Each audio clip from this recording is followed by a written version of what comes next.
வணக்கம். இன்றைக்கி நம்ம சேனலில் வந்து சிந்தாமணி சிக்கன் செய்யலான் இருக்கோம்.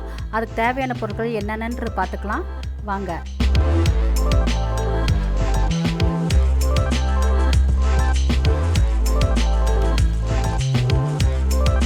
இப்போ ஒரு கடாய் எடுத்துக்கோங்க. அந்த கடாயில் 4 ஸ்பூன் ஆயில் ஊற்றிக்குங்க.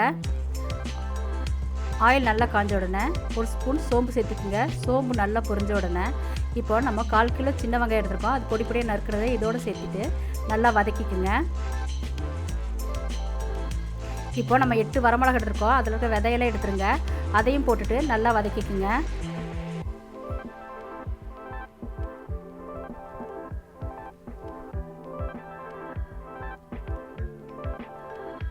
இப்போது நம்ம கருவேப்பிலை எடுத்துருக்கோம். அதையும் போட்டுக்குங்க. அதையும் போட்டு நல்லா வதக்கிக்குங்க.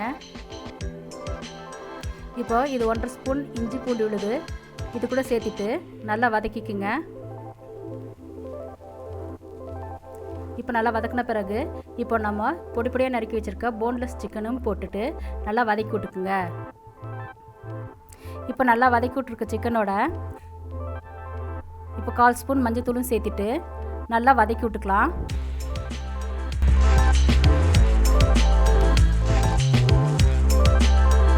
இப்போ இதுக்கு தேவையான அளவு உப்பு சேர்த்திக்கிங்க. சேர்த்திட்டு நல்லா கிளறி விட்டுக்குங்க. கிளறி விட்டு இப்போ ஆல்ரெடி சிக்கனை தண்ணியோடும் இருந்தாலும் இது கூட 1/2 டம்ளர் தண்ணி சேர்த்திக்குங்க. சேர்த்திட்டு நல்லா கலக்கி விட்டுக்குங்க. இப்போ நம்ம ஒரு தட்டு போட்டு மூடிக்கலாம். தட்டு போட்டு மூடிட்டா 5 நிமிஷத்துக்கு ஒரு தடவை எடுத்து திறந்து கிளறி விட்டுக்குங்க. பாருங்கள், சிக்கன் நல்லா வெந்துருச்சு. இப்போ நம்ம கொத்தமல்லி தூவிட்டு நல்லா கிளறி விட்டுக்குங்க. பாருங்கள், சிக்கன் சிந்தாமணி ரெடி ஆயிடுச்சு. நீங்களும் உங்கள் வீட்டில் செஞ்சு பாருங்கள். செஞ்சு பார்த்துட்டு உங்களுக்கு பிடிச்சிருந்தா உங்கள் ஃபீட்பேக்ஸை எங்கள் கமெண்ட் செக்ஷனில் ஷேர் பண்ணுங்கள். இந்த வீடியோ பிடிச்சிருந்தா உங்கள் ஃப்ரெண்ட்ஸுக்கும் ஃபேமிலிக்கும் இந்த ரெசிபியை ஷேர் பண்ணுங்கள். எங்கள் சேனலுக்கு நீங்கள் புதுசாக இருந்தால் மறக்காமல் சப்ஸ்கிரைப் பண்ணுங்கள். பக்கத்தில் இருக்க நோட்டிஃபிகேஷன் பெல் கிளிக் பண்ணுங்கள். அடுத்த ரெசிபி வரை நன்றி, வணக்கம்.